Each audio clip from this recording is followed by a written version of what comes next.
Joanna from Nesting Story, and today I wanted to share something with you about twins. And actually it's my 3 craziest things that I wish someone had told me during my twin pregnancy that I experienced, and I think a lot of people don't talk about. I recently actually had an experience in a situation that it was a place that caters to moms who are pregnant or new moms, and I asked them what kind of programs they had for moms of multiples, and there was nothing. I'm really finding there's a lack of resources out there for moms of multiples, so I'm kind of going full circle a bit lately, and I'm going to be starting to here and there add a bit more twin content just to create that support for that community. It's somewhere where Nesting Story began as a mom of twins. I have 4 kids, if you're new here. I have 2 older kids, and then I had twins, and it was sharing my twin story that really got me going, creating content, and I feel like there's a lack of support out there for moms of multiples. So I wanted to just create more content for those parents and all of you too, because I'll try to always keep it entertaining. I think we all are very interested in twins and multiples because really it's pretty crazy. So I wanted to share with you 3 things that totally shocked me, are kind of crazy, that I did not know was gonna happen with twins. And I really wish people had told me. So the first thing I wish someone had told me was that there was a really good chance that one or both of my twins would come out very squished.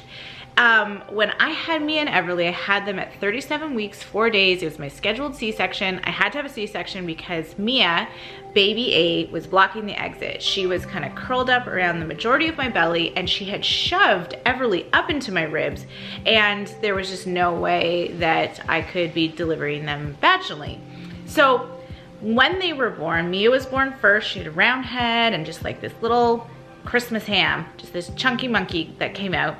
And then Everly was born, and Everly's long and she's taller anyway. She kind of unraveled, but her head was so squished. It was like a pancake, like as if someone had just like squeezed it. And I found that really alarming because all of my other kids, I had pretty fast vaginal deliveries and they were very round heads. And when Everly was born, it was so squished. No one really paid attention to it because she actually had a bit of distress with her breathing, and she had to go to the NICU for just about 30 minutes and then she was okay. But I found it very upsetting and alarming to the point where I pulled the doctor aside and said, is she okay? So they reassured me she was totally fine, and it's just that multiples are very often so squished in the womb that they can get squished heads. It's kind of like a baby who gets the flat head at the back when they're always laid on their back in their crib. So they said just it will probably sort itself out, which it did. Actually, within hours I started to notice her head take shape, and then it never was squished after that. I've known other twin moms who've experienced this as well. Maybe it's a flat spot on one side where both babies had their heads resting together, and they have had to put the cranial helmets on them to help shape their heads. But it's something that I really wish someone had just like given me a heads up. Like, don't be shocked if your twins are a little squishy because there is no room in there for them. Okay, shocking thing number 2 that I wish someone had told me. I had my babies, and it was more something that I noticed when I got home from the hospital. So I was in the hospital for 5 days because of my C-section, and then there was a bit of an issue with Everly gaining weight after, and they just wanted to keep an eye on the babies for a bit longer.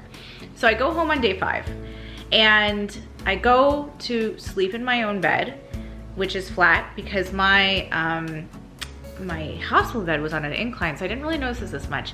And suddenly I couldn't breathe. I laid flat down and I couldn't breathe, and it was excruciating, and it was very upsetting because I was just so tired. I just wanted to sleep in my bed, and every time I laid down, I had this horrible feeling like I couldn't breathe and this excruciating feeling. Well, it turns out that because, and it makes sense, but just no one warned me about it, because everything is so squished in there and your organs have been moved, it's because your organs are kind of readjusting and they're moving back into their positions, and everything's just misplaced at that point. And it was the weirdest feeling. So once I realized that this is what was going on, that it was my organs moving and I just had to give it time, I was able to talk to other moms of multiples, and it's a very common experience that people go through. It took about a week to feel more like myself again, and everything had adjusted and I could lay flat, but I ended up having to sleep with a whole bunch of pillows behind my back and on an angle for about a week. But I think just having a heads up about that before going through that process would have taken a lot of the fear away. I think it was such a frightening experience that to know why I was feeling this would have made a huge difference for me. And my third thing that I want to give other moms of multiples a heads up about is this. Now, this may not happen to everybody, but it happened to me, and it's happened to other moms of multiples, and people don't even mean badly by it, but it just kind of naturally happens. I've been through having babies before, one at a time, and people come and they fuss over your baby. But this weird thing happens where when you have multiples, it's like people pick their favorite. That might sound so weird, but it's true. I had family and friends visit, and I found people would gravitate towards one twin or the other, either their disposition or how cute they were or who they maybe ended up holding first, and then they would kind of lock in with that twin and bond with them. I don't think they meant anything badly by it, but it was this weird thing that I observed happening, and it was almost like people picking out their favorite puppy from a litter of puppies. Like, it was just such a bizarre thing to witness. And I was in at least enough sound mind to not get offended by it.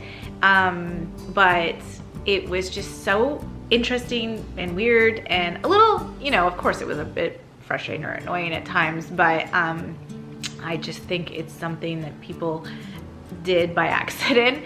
But if you have people coming and visiting you and you've had multiples, just this is like your heads up that this may happen. People probably don't mean anything badly by it.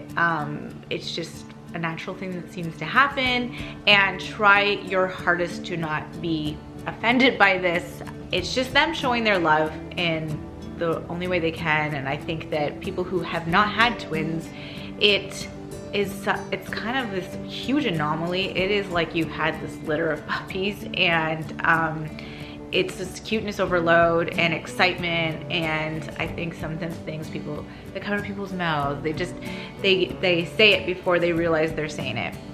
So just, if you can go in with these thoughts in your mind that your baby might be squished and it's okay, and that your organs have moved and they need time to readjust again, and it may feel very uncomfortable and a little scary when you lay down or move certain ways.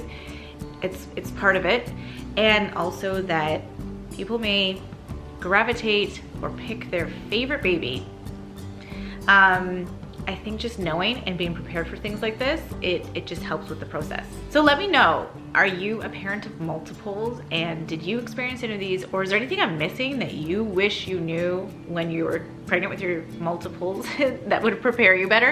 And also, if you're not a parent of multiples, what out of these kind of blew your mind the most? Thank you so much for watching, and if you haven't subscribed yet, I'd love for you to subscribe, and also head to my blog for tons more twin content, lots about pregnancy and experiences and how-tos. It's all over there. Thank you so much for watching, and if you haven't subscribed yet, I'd love for you to subscribe, and I'll see you guys soon. Bye.